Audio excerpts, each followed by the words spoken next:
La Segunda Guerra Mundial fue sin lugar a dudas el conflicto más grande que la humanidad ha tenido, y que al finalizar no solo cambiaría la historia de muchas naciones, sino que también cambiaría el orden mundial. Y aunque este conflicto ocurrió hace más de 75 años, este sigue siendo la cuna de miles de mitos, los cuales van desde simples rumores hasta teorías conspirativas. Es por esa razón que el día de hoy me gustaría hablarte sobre mitos de la Segunda Guerra Mundial que creías que eran verdad. Sin nada más que agregar, vamos con el video. Mi nombre es Philip y esto es EBS Army. Uno de los mitos más populares de este conflicto es el que explica que Alemania perdió la guerra por falta de petróleo y materias primas, quedándose sin combustible y acero para sus tanques y aviones. Pero, ¿es de verdad cierto esto? Pues no realmente, ya que hasta el año de 1944 Alemania aún era capaz de producir el combustible y acero para su maquinaria de guerra. Pero para esto necesitamos revisar un poco sobre la cantidad producida por Alemania al inicio y al final del conflicto, la cual en el año de 1939 fue de poco más de 8 millones de toneladas de combustible, y que para el año de 1944, a un año de que acabara el conflicto, sería de casi 7 millones de toneladas, de las cuales ni el 100% era utilizado por el ejército alemán y para su esfuerzo de guerra. Y aunque en 1944 la producción de combustible bajaría, esta no se debió directamente a la falta de materias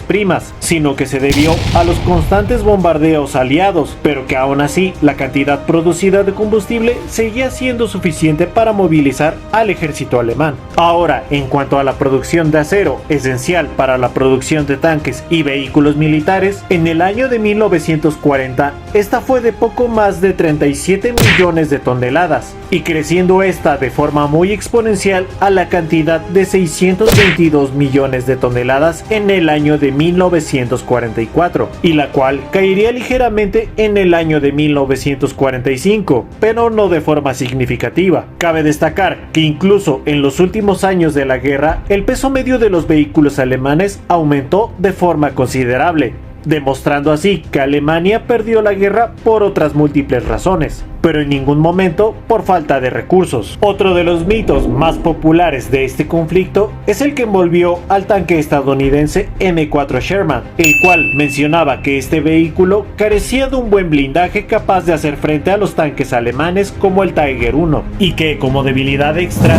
este era bastante propenso a incendiarse con un solo impacto en el tanque, incluso ganándose el apodo del encendedor entre los soldados alemanes. Pero ¿es verdad que el tanque Sherman era tan débil? Y la respuesta es que no. Ciertamente este tanque pudo haber tenido otras debilidades, pero el blindaje no era una de ellas, ya que por ejemplo su versión más sencilla de este tanque contaba con un blindaje frontal de 50 milímetros y una inclinación de 56 grados, lo que le otorgaba una resistencia equivalente a poco más de 90 milímetros, los cuales superaban por poco a los 80 milímetros del tanque alemán Panzer IV, y que no quedaban tan distantes de los 100 milímetros de blindaje frontal del tanque Tiger, el cual es considerado por muchos uno de los tanques más poderosos de la Segunda Guerra Mundial. Entonces, si la versión más sencilla de Sherman era muy similar al blindaje de los mejores tanques alemanes, ¿cómo es que se ganó esta fama? Bueno, pues la respuesta la podemos encontrar en la gran capacidad de penetración que tenían los cañones alemanes, como por ejemplo el muy popular cañón antitanque PaK-40,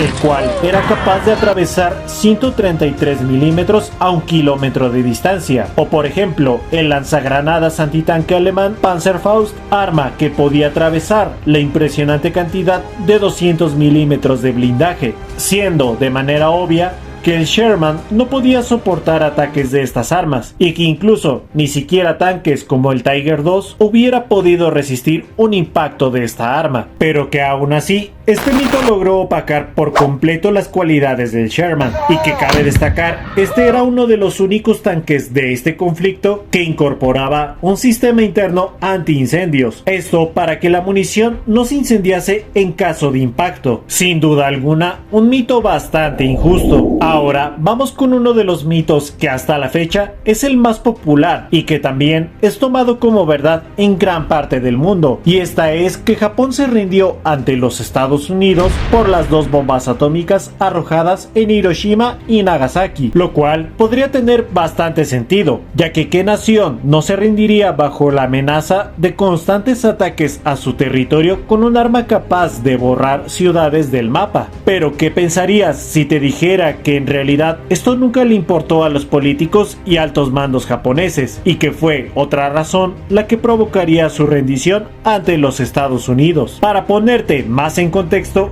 Japón había pasado sus últimos 2000 años de historia sin jamás haberse rendido, por lo que el orgullo y el honor era algo muy importante para la clase política, militar e incluso para la población civil, lo que difícilmente permitiría que Japón se rindiera de forma incondicional ante los Estados Unidos. Pero para evitar esto, Japón preveía prolongar el conflicto lo más que pudiese, provocando así más bajas estadounidenses y hacer que el país norteamericano fuera más flexible y benevolente a la hora de negociar la rendición del país nipón. Pero lo que no esperaban los jerarcas japoneses es que la Unión Soviética, tras un acuerdo con los Estados Unidos, ayudaría a vencer a Japón desplegando más de 1 millón de soldados en su frontera. Esta operación soviética comenzaría el 9 de agosto del año de 1945, 2 días después del bombardeo en Hiroshima, y que en ese mismo día, el 9 de agosto,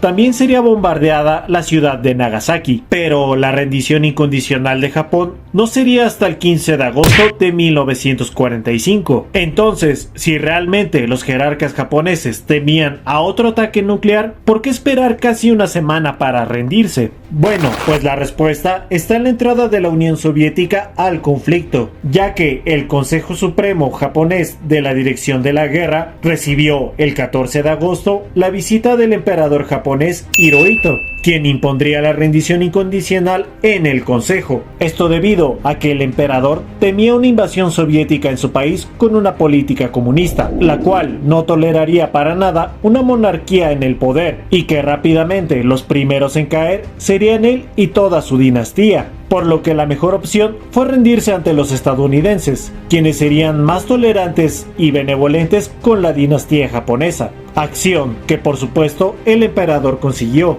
logrando su objetivo de mantenerse en el poder después de la guerra. Y así fue como la gran parte de la cúpula del poder japonés fueron exonerados de sus crímenes de guerra, y que deja en claro que las bombas atómicas no tuvieron nada que ver con la rendición del país nipón en la Segunda Guerra Mundial. Otro de los mitos más populares de este conflicto entre aficionados es el que envuelve al tanque alemán Tiger I, el cual ha sido catalogado por muchos como el mejor tanque de la Segunda Guerra Mundial, ya que su blindaje y poder de fuego eran bastante altos. Pero todas estas evaluaciones del Tiger I, claro que son individuales del tanque y no incluyen su desempeño en el combate, pero si hablamos de su efectividad y desempeño, podemos darnos una mejor idea de qué tan bueno era. Como primer punto y debilidad, tenemos que el Tiger I, debido a su peso de más de 56 toneladas, no era ni siquiera capaz de atravesar la mayoría de los puentes que se encontraba en su camino, y que en ocasiones se solucionaba adaptándole un sistema de sellado para que éste atravesara los ríos sumergiéndose, retrasando así el avance de las operaciones. Otra de las debilidades de este tanque es el gran mantenimiento que requería, ya que en movimiento era necesario darle revisión técnica cada 15 kilómetros, aumentando aún más el retraso de las unidades al combate. Además, hay que añadir que el Tiger I